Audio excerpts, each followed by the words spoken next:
네, 말씀은 역대하서 15장 말씀 보겠습니다. 우리 좀 깁니다만은 천천히 1절부터 19절까지 같이 한번 읽어보도록 하겠습니다. 읽겠습니다. 하나님의 영이 오데스의 아들 아사랴에게 임하시매 그가 나가서 아사를 맞아 이르되 아사와 및 유다와 베냐민의 무리들아 내 말을 들으라. 너희가 여호와와 함께하면 여호와께서 너희와 함께하실지라. 너희가 만일 그를 찾으면 그가 너희와 만나게 되시려니와 너희가 만일 그를 버리면 그도 너희를 버리시리라. 이스라엘에는 참 신이 없고 가르치는 제사장도 없고 율법도 없는 지가 오래되었으나 그들이 그 환난 때에 이스라엘 하나님 여호와께로 돌아가서 찾으매 그가 그들과 만나게 되었나니 그때 온 땅의 모든 주민이 크게 요란하여 사람의 출입이 평안하지 못하며 이 나라와 저 나라가 서로 치고 이 성읍이 저 성읍과 또한 그러하여 피차 상한 바 되었나니 이는 하나님이 여러가지 고난으로 요란하게 하셨습니다.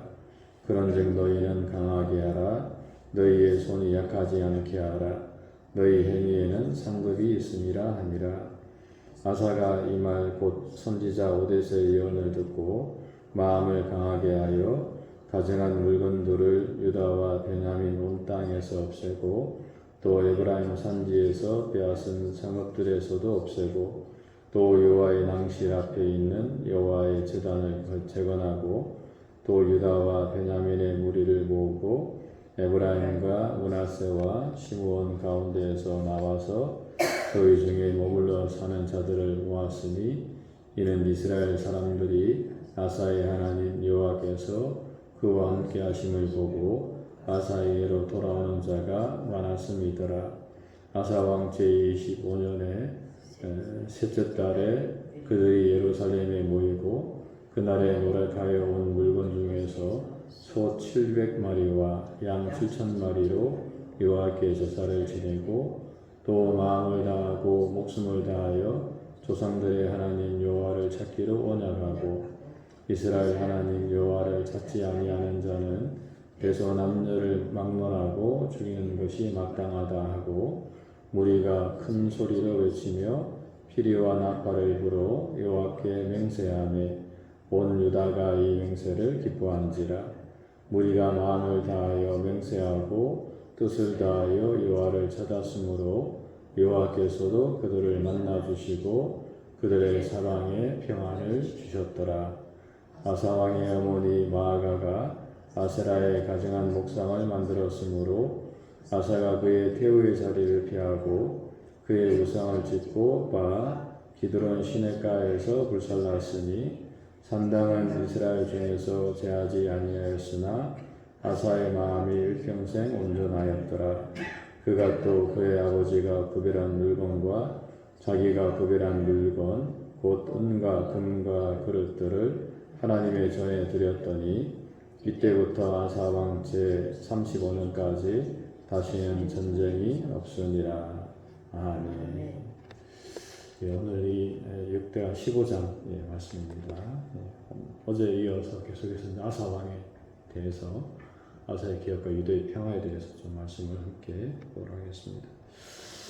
오늘 본문은 이 구스와의 전쟁에서 이제 승리한 이 아사 왕에게 또 하나님께서 이 선지자 이제 아샤랴를 보내서 계속해서 이제 하나님을 찾으라라고 하는 그런 말씀이라고 이야기할 수가 있습니다. 사실 이제 사람들은 이 뭔가 좀 일이 잘 풀리면 이제 그것이 다 자기가 잘해서 그렇게 된 줄 알고 이제 금방 교만해지는 것을 좀 볼 수가 있습니다. 그런데 이제 그것은 사실 이제 이 아사 왕과 마찬가지였을 것입니다. 어제 본문에 보게 되면 이 아사가 이 하나님의 도움을 통해서 이제 구스 왕을 100만 대군을 물리치는 장면을 볼 수가 있는데, 근데 이제 그것으로 인해서 이 아사 왕은 사실은 이제 그 마음이 사실 좀 교만해질 수가 있습니다. 자기가 잘나고 자기가 똑똑해서 그렇게 이제 물리쳤다라고 이렇게 생각을 할 수도 있다라고 하는 것입니다. 사실 이제 사람들의 마음이 좀 그렇습니다. 좀 일이 좀 잘 풀리고 형통하면 내가 잘하고 내가 똑똑해서 내가 이렇게 일이 이렇게 잘 풀리는구나 라고 이렇게 금방 생각을 할 수가 있다라고 하는 것입니다. 그래서 이제 오늘 본문을 보게 되면 이제 하나님께서는 이 선지자 이제 아사랴를 보내서 이 아사에게 특별히 이제 아사 왕에게 겸손하라고 또 자중하라고 또 이야기하는 것을 볼 수가 있습니다.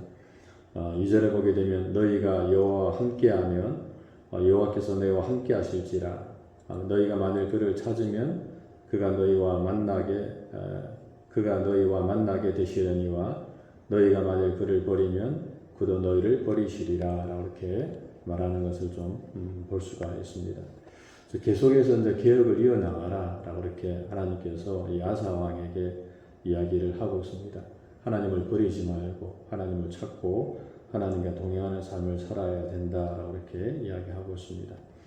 그러면서 3절에 보게 되면 특별히 이제 이스라엘에 대해서 이야기하고 있습니다.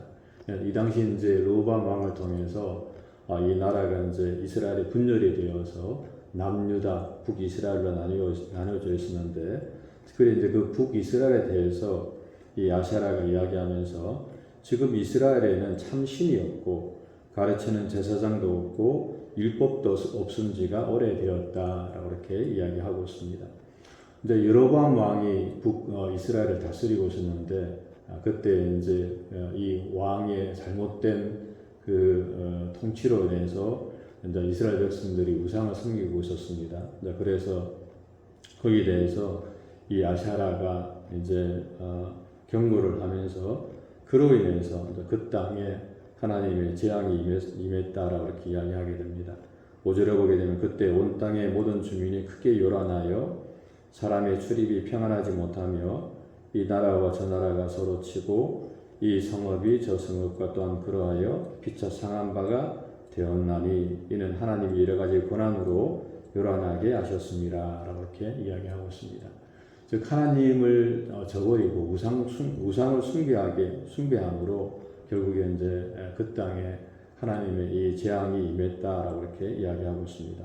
그러면서 7절에서 선지자는 말하기를 그런즉 너희는 강하게 하라 너희의 손이 약하지 않게 하라 너희 행위에는 상급이 있음이라 하니라 라고 이렇게 이야기하면서 계속해서 하나님을 좀 잘 섬기고 하나님과 함께하는 삶을 살아가라 라고 이렇게 이야기를 하고 있는 것입니다. 그럼 그렇습니다. 사실은 우리가 잘 나갈 때 그때에 더욱더 겸손하게 또 자중하면서 하나님을 바라보는 그런 삶을 살아야 된다라고 하는 것이죠. 그러니까 이 잘 나갈 때 잘못하면 우리가 넘어질 수가 있습니다. 충분히 넘어질 수가 있기 때문에 그럴 때 더욱더 주님을 붙들고 믿음으로 살아라고 이렇게 선지자가 권면을 하고 있는 것입니다.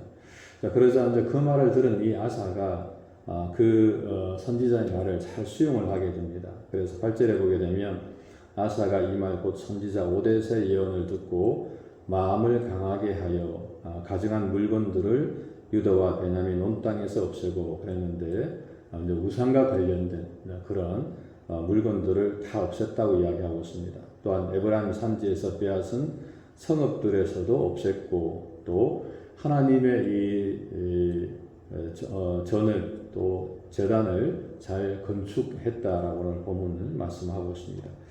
그리고 이제 그 모습을 보고 사실은 이제 사람들이 이 아사가 사는 이 이제 유대 땅으로 모이는 것을 좀 보게 됩니다. 특별히 이제 이 유대 땅에는 이 유다와 베냐민 지파가 그 나라를 이제 유다를 재건하고 있었습니다만은 오늘 본문에서는 특별히 에브라임과 므낫세와 시므온 가운데서도 나와서 저희가 사는 중에 머물러 사는 자들을 모았다라고 이렇게 이야기하고 있습니다. 다시 말하면 이제 이 남유다로 북이스라엘 사람들이 남유다로 이렇게 내려오는 것을 보게 됩니다. 이 남유다에 사는 이 아사 왕이 하나님을 잘 섬기는 것을 보고 이제 북이스라엘 사람들도 하나님을 섬기기 위해서 이 남유다로 모였다라고 이렇게 이야기를 하고 있습니다. 그리고 이제 10절부터 15절까지는 이 아사 왕이 하나님께 제사를 잘 드리고 있습니다. 12절에 보면 또 마음을 다하고 목숨을 다하여 조상들의 하나님 여호와를 찾기로 언약했다라고 이렇게 이야기합니다. 13절에서는 이스라엘 하나님 여호와를 찾지 아니하는 자는 대소 남녀를 막론하고 죽이는 것이 마땅하다라고 이야기하고 있는데, 이제 이때는 이제 신정 정치였기 때문에 이 이스라엘 나라 자체가 이제 하나님을 믿는 나라였기 때문에 믿지 않는 사람들은 이제 죽이는 것이 마땅하다라고 이렇게 이야기를 좀 하고 있는 것을 좀 보게 됩니다. 그렇게 이 나라가 계속해서 개혁되어져 나아갔음을 오늘 본문은 이야기하고 있습니다. 특별히 이제 16절에서 보게 되면 이 아사가 계속해서 이제 기억을 하게 되는데, 아사 왕의 어머니 마아가가 아세라의 가정한 목상을 만들었으므로 아사가 그의 태우의 자리를 피하고 그의 우상을 짓고 봐 기드론 시냇가에서 불살랐다라고 이렇게 이야기하고 있습니다. 여기서 어머니라고 하는 것은 뭐 친어머니보다는 외조모, 그러니까 외할머니라고 이야기할 수가 있습니다. 그 외할머니가 우상을 섬기는 것을 보고 그 아세라의 가정한 목상을 찍고 그리고 그 태우의 자리까지도 패했음을 오늘 본문은 이야기를 하고 있습니다.